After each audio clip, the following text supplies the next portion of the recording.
Oke, selamat malam. Selamat malam. Lalu ketemu lagi dengan saya, Joko Sujiwo. Sekarang kita ngomongin ayam. Jadi, ayam-ayam yang sekarang ada, ayam yang sekarang ada di dunia, yang ada di sekitar kita, yang dimanfaatkan untuk dipotong, yang telurnya dipanen setiap hari, itu sejarahnya seperti apa sih, terus dari mana itu ayam itu berasal, terus pembagiannya seperti apa, kita akan bicarakan itu. Jadi ayam yang ada sekarang itu namanya ayam domestikasi. Itu berbeda dengan ayam liar atau ayam hutan. Domestikasi di sini maksudnya ayam yang aslinya ayam liar itu dipelihara oleh manusia, kemudian dengan tujuan khusus eh, itu dimanfaatkan oleh manusia, dieksploitasi oleh manusia, itu namanya domestikasi. Jadi dari ayam liar disimpan, dirawat ya sama manusia, dimanfaatkan hasilnya, dipelihara untuk dipanen hasilnya, misalkan daging atau telur atau bulu atau yang lainnya, itu namanya domestikasi. Nah, ayam domestikasi itu yang ada sekarang. Kemudian ada, kalau kita ngomong ayam itu juga ada beberapa istilah yang harus kita ketahui. Ada istilahnya tadi, ayam domestik itu nama ilmiahnya Gallus gallus domesticus. Jadi beda dengan ayam hutan yang lain. Nanti kita bahas ayam hutan. Terus ada istilah DOC atau DOC. DOC itu istilah ayam yang umurnya baru 1 hari. DOC itu kepanjangannya Day Old Chick atau anak ayam yang umurnya baru 1 hari. Itu DOC. Kalau kita misalkan di peternak atau di peternakan ayam itu pasti familiar dengan istilah DOC. Lalu ada chick tadi ya, anak ayam. Lalu ada rooster atau cock, itu ayam jantan dewasa. Terus ada cockerel. Cockerel ini ayam jantan tapi masih muda. Belum belum masuk dewasa, belum akil balik lah. Dia belum bisa bereproduksi, itu cockerel namanya. Terus ada lagi kapun atau kapon ya, kapun. Itu ayam jantan yang sudah dikastrasi. Ayam jantan yang sudah dikastrasi. Jadi dia tidak bisa bereproduksi. Terus ada ayam betina, itu biasanya disebut hen. Hen itu ayam betina. Lalu ada lagi pulet. Pulet. Pulet. Itu merupakan ayam betina yang belum masuk full dewasa. Jadi ayam betina yang masih persiapan atau mau masuk ke dewasa sempurna, bisa bereproduksi. Nah, itu ayam betina yang mau masuk ke masa reproduksi itu namanya pulet. Tapi bukan cik lagi, bukan anak ayam. Jadi remaja lah. Remaja betina itu namanya pulet. Atau kalau istilah yang lain dara. Dara. Bukan berarti burung dara ya, tapi dara istilahnya. Terus kita sekarang beralih ke asal usul atau nenek moyang ayam. Nenek moyang ayam yang ada sekarang, yang komersil, itu merupakan keturunan dari ayam hutan. Ayam hutan ini ada empat jenis ayam hutan. Yang pertama ada ayam hutan merah, red jungle fowl, nama ilmiahnya Gallus gallus. Terus ada ayam hutan abu-abu, nama ilmiahnya Gallus soneratii atau grey jungle fowl. Terus ada ayam hutan Sri Lanka atau Ceylon jungle fowl atau Sri Lankan jungle fowl, nama ilmiahnya Gallus lafayette. Lalu ada lagi Gallus varius atau green jungle fowl atau ayam hutan hijau. Persebarannya ayam hutan ini di area Asia Tenggara dan juga di India, mulai dari India sampai area Asia Tenggara. Terutama ayam hutan hijau ini merupakan ayam yang banyak persebarannya di Pulau Jawa. Pulau Jawa, Pulau Bali, Nusa Tenggara, Lombok, ya daerah deretan Pulau Jawa itu. Itu merupakan habitat asli ayam hutan hijau. Nah, ternyata ayam-ayam yang ada di dunia ini aslinya atau merupakan keturunan ayam-ayam hutan hijau yang ada di area Asia Tenggara itu. Nah, kemudian ayam hutan ini itu melakukan persilangan ya secara alami. Dia saling kawin silang dan menghasilkan ayam-ayam domestik, ayam-ayam yang dipelihara oleh manusia yang ada saat ini. Ada dua teori, ada dua teori mengenai asal-usul ayam. Yang pertama merupakan monophyletic origin, atau ayam domestik yang ada sekarang itu merupakan keturunan dari satu ayam hutan saja, yaitu ayam hutan merah atau red jungle fowl, atau nama ilmiahnya Gallus gallus. Itu teori yang pertama. Jadi seluruh ayam yang ada di dunia, ayam modern yang ada saat ini itu hanya keturunan dari satu jenis ayam hutan. Lalu yang kedua ada teori polyphyletic origin, atau eh, yang menyatakan bahwa ayam modern yang ada saat ini merupakan persilangan dari empat jenis, ya. Empat jenis ayam hutan tadi saling kawin silang menghasilkan ayam-ayam modern atau ayam domestik yang ada saat ini. Itu merupakan teori polyphyletic origin. Tetapi yang jelas memang secara ilmiah itu dibuktikan bahwa ayam yang ada di seluruh dunia saat ini, kalau dilihat dari genetiknya dan juga ditelusuri dari bukti-bukti arkeologinya, itu berasal dari Asia Tenggara. Jadi benar adanya ya, bahwa itu terbukti bahwa seluruh ayam yang ada di dunia sekarang merupakan keturunan dari ayam hutan yang ada di Asia Tenggara, termasuk tadi yang di Indonesia. Dan juga yang menarik, kalau kita lihat ayam kampung yang masih benar-benar asli ya, itu penampakannya memang mirip dengan ayam hutan merah atau red jungle fowl. Eh, Perawakannya atau warnanya, corak bulunya itu memang mirip atau bisa dikatakan sama lah ya, dengan ayam kampung, eh, baik jantan maupun betina. Itu dengan ayam hutan merah terutama. Itu. Oke, lalu eh, kalau kita bicara ayam ini juga seperti halnya dengan makhluk-makhluk biologis lain, atau seperti halnya pembagian hewan-hewan yang lain, itu ada klasifikasi klasifikasi ayam. Jadi klasifikasi ayam itu bisa dibedakan, kan ayam kan banyak sekali ya, banyak sekali jenisnya sekarang di seluruh dunia. Itu dibedakan, klasifikasinya bertingkat-tingkat atau berlevel-level. Yang pertama itu klasifikasi disebut kelas. Yang pertama kelas, terus nanti di dalam kelas itu ada breed atau bangsa, di dalam breed atau bangsa itu ada varietas atau variety, varietas ya. Terus di bawahnya lagi itu ada yang disebut strain, atau kalau kita sudah bicara strain ini sudah mengarah ke komersial atau sudah merek dagang tertentu ya. Itu kalau sudah di strain. Tapi klasifikasinya atau pembagiannya itu, yang pertama tadi kelas. Kelas ini pembagian jenis-jenis ayam berdasarkan area geografisnya. Misalkan ada area Asiatik, ya berarti ayam-ayam yang ada di daerah geografis Asia. Terus ada Mediterranean, ada American, ada English atau England. Nah, itu kelas English, kelas American, kelas Mediterranean, kelas Asiatik. Nah, itu pembagian ayam berdasarkan area geografisnya. Terus di dalamnya eh, kelas itu ada bangsa atau breed. Jadi breed ini merupakan eh, grup ya, grup dari ayam tadi yang mempunyai karakter sama, bentukannya sama, bentuk tubuhnya sama, terus warnanya mungkin nanti bisa beda ya, tapi bentuk tubuhnya, konformasi tubuhnya itu sama.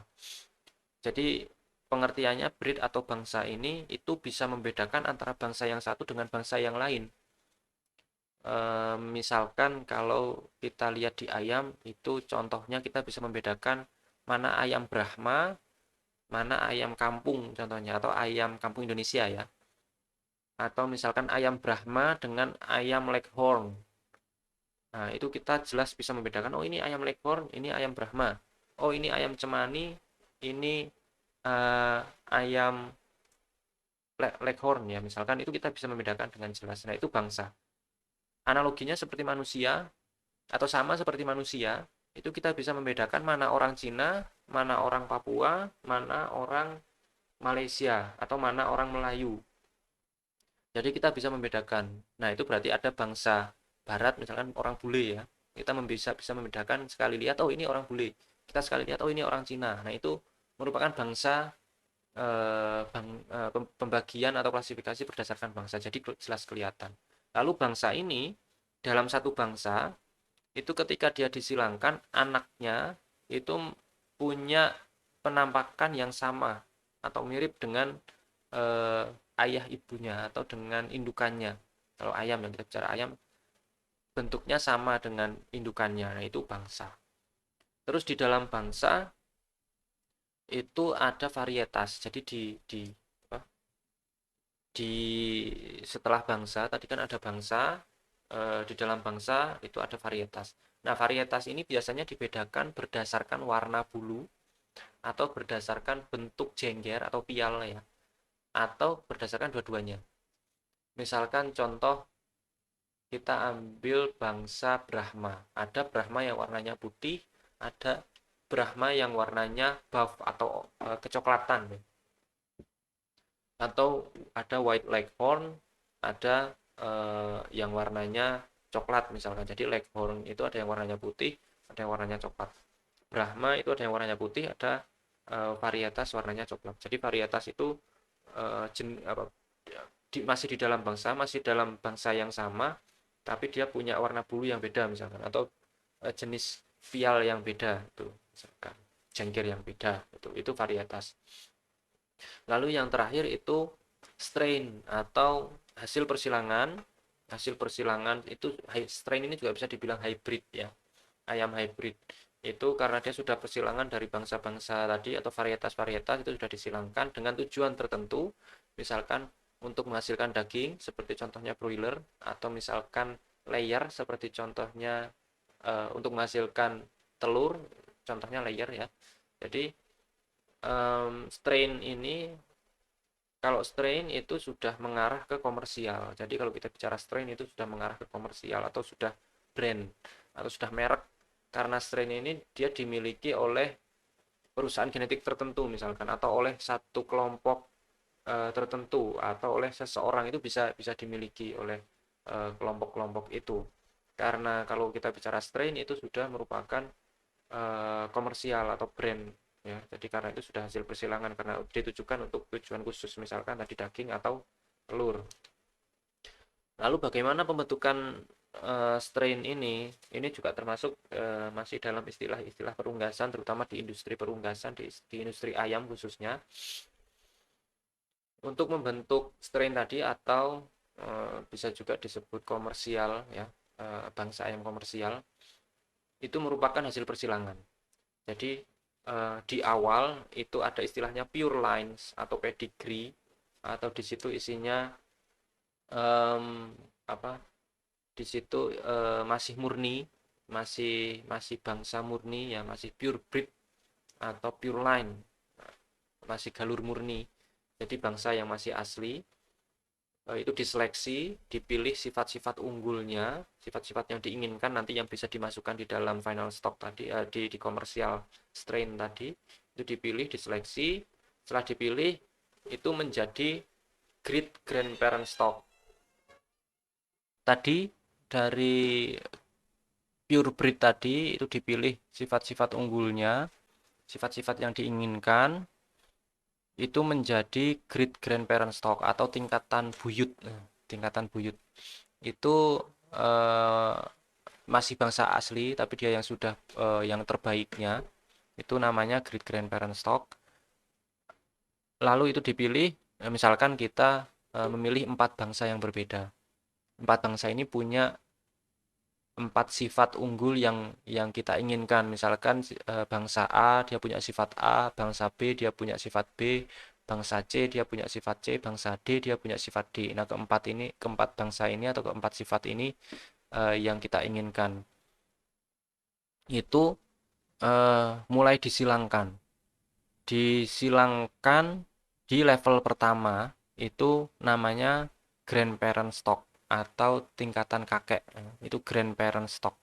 Atau kalau disingkat ya GPS. Tadi great grandparent stock GGPS. Kalau grandparent stock GPS. Ini persilangan pertama. Jadi misalkan A sama B tadi disilangkan, terus C sama D tadi disilangkan. Nah, itu diambil jantan sama betinanya. Misalkan hasil persilangan dari A sama B itu diambil jantannya, lalu eh, C sama D itu diambil betinanya. Atau misalkan masih persilangan pertama tadi, A sama B itu diambil jantannya, terus C sama D itu diambil betinanya. Itu tadi grandparent stock ya, masih grandparent stock, hasil persilangan tadi. Nah, jadi AB misalkan tadi disilangkan, dia sudah punya sifat A sama B dalam jantan. Terus yang betinanya, dia sudah punya sifat C sama D itu di betina. Nah, ketika betina sama jantan ini ketemu disilangkan, itu masuk parent stock namanya. Parent stock itu level ketiga ya, sebelum nanti terakhir final stock atau commercial stock. Nah, jadi di parent stock ini ambil jantan sama betinanya. Si jantan sudah punya sifat AB, betinanya punya sifat CD, misalkan itu disilangkan, menghasilkan anak, baik jantan maupun betinanya nanti dia punya sifat 4. Dia sudah masuk di dalamnya, itu ada sifat A, sifat B, sifat C, sifat D. Jadi stepnya seperti itu. Yang pertama ada pure line atau pure breed, itu masih eh, bangsa atau jenis ayam asli, belum disilangkan. Terus persilangan pertama itu mulai dari grandparent. Grandparent grandparent mulai disilangkan. Lalu parent itu tadi ya, parent stock atau PS itu sudah persilangan kedua. Terus akhirnya di final stock atau strain tadi. Nah, terus misalkan dari ABCD tadi, kalau kita bicara ABCD tadi ya, itu kalau kita analogikan sebagai sifat unggul yang kita inginkan, contohnya misalkan di broiler atau ayam pedaging. Itu kita pilih misalkan yang warnanya putih. Kenapa warnanya putih? Jadi supaya nanti dagingnya itu bersih atau karkasnya itu bersih. Karena kalau misalkan warna bulunya hitam, itu nanti kelihatan kotor dagingnya. Nah, misalkan jadi kita pilih yang warnanya putih, yang sifatnya punya warna putih bulunya. Terus yang kedua sifat yang kita inginkan itu yang cepat tumbuhnya, besarnya cepat. Karena kita pengen memanen daging ayamnya cepat, misal dalam waktu 1 bulan 2 bulan dia sudah bisa sampai berat badan 1,5 sampai 2 kilogram. Nah itu kan cepat. Lalu misalkan sifat yang ketiga yang kita inginkan dia konformasi daging dadanya besar atau lebar. Nah itu karena kita dagingnya pengen panen di area daging dadanya itu yang lebar. Nah itu kita pilih sifat seperti itu. Misalkan di broiler. Terus kalau kita ambil contoh di layer atau di ayam petelur, misalkan sifat ABCD ini merupakan sifat-sifat unggul, kita pilih misalkan yang dia cepat bertelur atau maksudnya dia cepat menjadi dewasa di umur 18-19 minggu, dia sudah dewasa, dia sudah bisa bertelur, dia cepat. Nah, dipilih misalkan sifat yang bisa cepat dewasa. Terus dipilih lagi yang misalkan dia punya sifat tidak mengeram. Jadi ayam ini ada yang punya sifat tidak mengeram. Jadi setelah bertelur dia tidak mengerami telurnya, jadi dia bisa bertelur banyak gitu. Itu yang kita inginkan, kita pilih seperti itu. Terus misalkan yang dalam proses persilangan itu kita bisa membedakan mana jantan, mana betina dari warna bulunya gitu. Jadi di DOC supaya mudah memisahkan antara jantan yang betina, dalam proses persilangan tadi langsung kelihatan yang jantan dia warnanya misalkan agak pucat atau putih, lalu yang betina itu warnanya coklat. Nah itu yang punya sifat warna coklat yang betinanya. Nah itu eh, bisa langsung dipilih karena yang betina kan yang bertelur, yang jantan kan nggak mungkin bertelur. Jadi pemisahannya langsung di awal itu cepat. Itu itu jadi tadi untuk em, bagaimana proses persilangan atau proses pembentukan komersial stok ya atau pembentukan strain. Kemudian kalau kita bicara strain itu di dunia ayam yang tersebar untuk usaha, untuk industri, baik itu untuk menghasilkan daging maupun menghasilkan telur, itu produsennya hanya beberapa perusahaan saja yang tersebar, ayamnya tersebar di seluruh dunia. Kalau di ayam broiler itu yang diperhitungkan itu ada dua grup perusahaan ya. Ada grupnya Aviagen, dia punya merek Ross, punya merek Hubbard, AA, terus Indian River, sama Peterson. Terus kalau yang grup satunya itu ada Cobb Ventris atau Cobb Venters. Nah, itu punya punya merek ayamnya itu ayam Ross, ayam Hubbard, sorry, mereknya itu Cobb, terus Avian, terus ada Sasso, terus ada Hybro. Nah, itu mereknya punya grupnya Cobb. Terus kalau di layer itu juga sama, perusahaan genetik atau perusahaan pembibit yang menghasilkan strain atau komersial stok ini hanya ada beberapa grup saja, atau bisa dikatakan dua grup besar ya. Yang pertama ada Hendrik Genetics. Hendrik Genetics ini dia mereknya ada ISA, ada Hisex, ada Babcock, ada Bovans, ada DeKalb, ada Schaefer. Dan itu contoh-contohnya. Lalu ada juga grupnya Lohmann, ada Highline, ada HNN, H dan N ya, ada juga Novogen, nah itu. Dan Lohmann, Highline, HNN, Novogen ini merupakan satu grup besar di bawah payung IW Group dari Jerman atau E dan W ya, eh, grup itu EW Group. Nah, itu eh, grup yang di bawahnya atau menaungi merek-merek tadi Lohmann, Highline, H&N, terus Novogen. Ternyata IW Group ini juga mengembangkan yang broiler tadi, Aviagen tadi itu masuk ke IW Group ya, yang mereknya eh, Ross, ya, yang mereknya eh, Ross, Hubbard, Abror Acres atau AA tadi, Indian River dan lain-lain itu ternyata masuk di IW Group. Jadi ternyata di dunia ini hanya ada beberapa perusahaan yang dia bergerak di bidang pembibitan atau di bidang genetik untuk menghasilkan final stock atau untuk menghasilkan komersial stok yang memang dia efektif untuk tujuan tertentu, baik itu untuk menghasilkan daging ayam maupun menghasilkan telur. Itu. Oke. Contohnya kalau strain atau merek dagangnya Lohmann ya ada Lohmann Brown, ada yang white ya atau Lohmann Light, terus ada yang silver itu tidak tidak coklat, tidak tidak putih juga. Terus ada lagi kalau Highline itu ada Highline Brown yang warnanya coklat. Ada juga Highline W80, Highline W36. Nah, ini sudah kayak mesin ya, sudah kayak motor, namanya ada nama ayamnya ada nomor kayak Supra 125X gitu atau W180 ya, punyanya Kawasaki. Nah, itu sudah kayak motor ya. Memang karena strain ini sudah merupakan merek dagang ya, sudah merek. Jadi dia benar-benar yang efektif memang ditujukan untuk komersil produksi.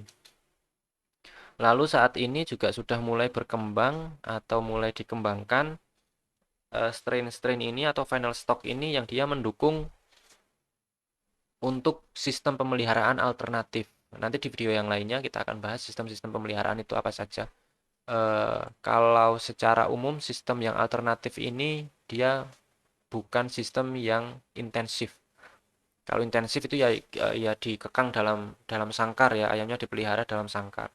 Kalau yang alternatif ini misalkan dia di free range atau diliarkan, dia bisa mengakses udara luar tanpa di dalam kandang, itu free range. Itu salah satu contoh sistem sistem pemeliharaan alternatif.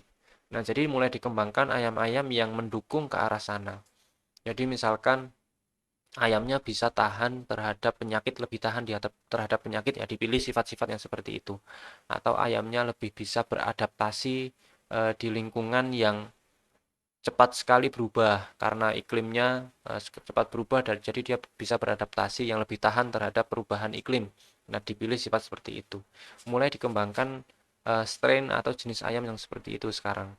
Karena ini juga ada hubungannya dengan animal welfare ya, atau kesejahteraan hewan, karena memang di negara maju atau di Eropa itu sudah mulai memperhatikan ke arah sana. Kesejahteraan hewannya itu sudah mulai diperhatikan, jadi sistem pemeliharaannya itu sudah mulai menggunakan sistem pemeliharaan yang alternatif tadi, yang dia tidak dikekang di dalam sangkar, sehingga memerlukan pula bibit-bibit ayam yang secara sifat-sifatnya itu mendukung untuk sistem pemeliharaan seperti itu. Oke, terima kasih sudah menyimak. Kita ketemu lagi di video yang lainnya. Sampai jumpa.